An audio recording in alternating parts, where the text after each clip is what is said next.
اللهم صل على سيدنا محمد فيا ربي صل على سيدنا محمد اللهم صل على سيدنا محمد فيا ربي صل على سيدنا محمد بسم الله والحمد لله والصلاة والسلام على رسول الله. Chers frères en islam, assalamu alaikum wa rahmatullahi wa barakatuhu.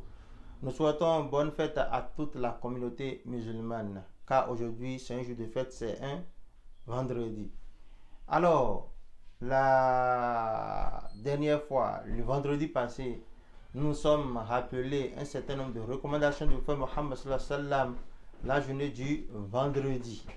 Et par la grâce d'Allah, le vendredi passé, on a parlé de la grande ablution, mais il y a des gens qui ont posé des questions par rapport à la grande ablution. Nous avons déjà développé cela les années antérieures. Mais aujourd'hui, nous allons juste faire un petit résumé par rapport à cela.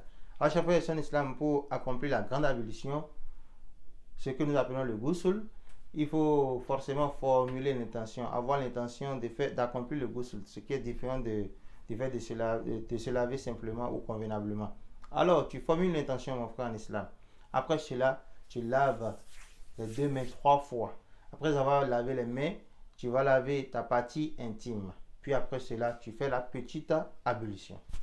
Après la petite ablution, tu entres sous la douche. Tu prends l'eau avec tes deux mains pour mouiller la tête jusqu'à toucher ta cuisse chevelue.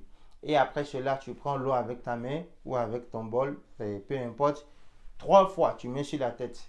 Tu mets l'eau sur la tête 3 fois. Puis après ça, tu es libre de faire couler l'eau de la tête jusqu'aux pieds. L'essentiel, c'est que l'eau, que ça touche tout ton corps. Il y a beaucoup de gens qui n'observent pas cette sunna juste parce que pour ces personnes-là, c'est que la grande ablution est compliquée, alors qu'elle ne l'est pas du tout. Alors, chers frères en islam, voilà en quelques mots comment nous prenons notre grande ablution, notre bain rituel. Alors, chers frères en islam, aujourd'hui c'est un vendredi. Le prophète Mohammed sallallahu alayhi wa sallam nous dit dans un hadith, Man taraka, quiconque délaisse, subhanallah, Man taraka salat al-jumu'ati thalathan min ghayri udhrin fahuwa munafiq. Quiconque délaisse la prière du vendredi, la prière de Jumu'ah, 3 fois, de façon consécutive bien sûr, sans raison valable, sans excuse valable, cette personne est un hypocrite, subhanallah. Cette personne est un munafiq. Chers frères et sœurs en islam, il y a des gens, eux, ils ne prient pas du tout la prière de Jumu'ah. Un musulman, il ne prie même pas la prière de Jumu'ah. Il ne va même pas à la mosquée le vendredi pour prier en Jama la prière de Jumu'ah. Comprenez automatiquement que cette même personne ne prie pas les 5 prières quotidiennes. Il y a également des gens, eux, ils prient les 5 prières quotidiennes, mais ils ne vont pas régulièrement à la prière de Jumu'ah. Subhanallah. Alors, la prière, la salat, est un acte d'adoration obligatoire pour le musulman, car c'est un pilier de l'islam. Et le prophète Mohammed sallallahu alayhi wa sallam nous dit, Al-ardu baynana wa baynahum as-salat. Le pacte qu'il y a entre moi et ma communauté, c'est la prière.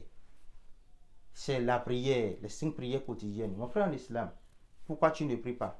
Ma chère en islam, pourquoi délaisses-tu la prière? Alors qu'on ne t'a créé pour rien. Illa liya'budun. Allah n'a créé ni les djinns, ni les humains, uniquement que pour l'adorer.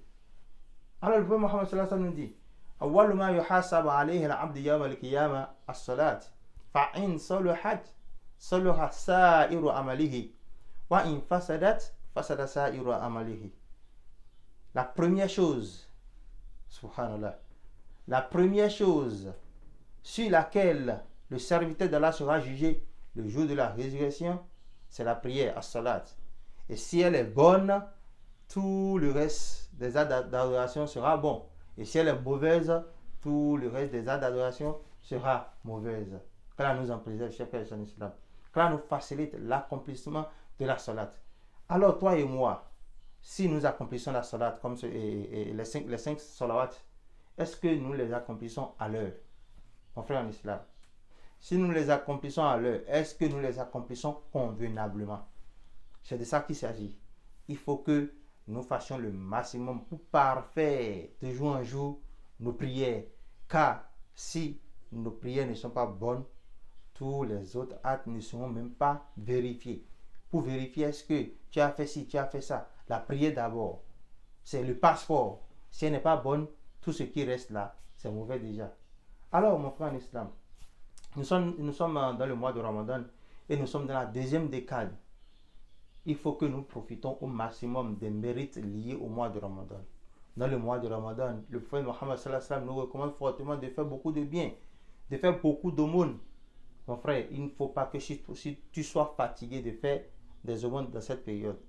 C'est pour cela que nous t'invitons à accompagner le projet Easy Ramadan qui vise à nourrir les plus démunis. Formule l'intention de nourrir un jeûneur, formule l'intention de rompre le jeûne à un jeûneur, car nous savons déjà que quiconque rompt le jeûne à un jeûneur, il aura la récompense du jeûneur sans que cela ne diminue en rien la récompense du jeûneur. Sallallahu alayhi wa sallam. Alors ensemble, accompagnons ce projet, parce qu'actuellement, nous avons encore besoin de beaucoup de vivres, des sacs de riz, des sacs de maïs, et des sacs de gari pour aller encore au fin fond du Bénin. Qu'Allah facilite pour tout et chacun de nous, qu'il nous compte cela comme des bonnes œuvres et qu'il nous compte parmi ceux qui verront la fin du mois de Ramadan, qui fêteront en pleine joie et qui verront beaucoup de Ramadan encore sur cette terre. Qu'Allah accepte tout ce que nous disons aujourd'hui comme acte d'adoration et qu'il nous compte parmi ceux qui écoutent sa parole et s'évertuent à l'appliquer de la meilleure manière. Assalamu alaikum wa rahmatullahi wa barakatuhu.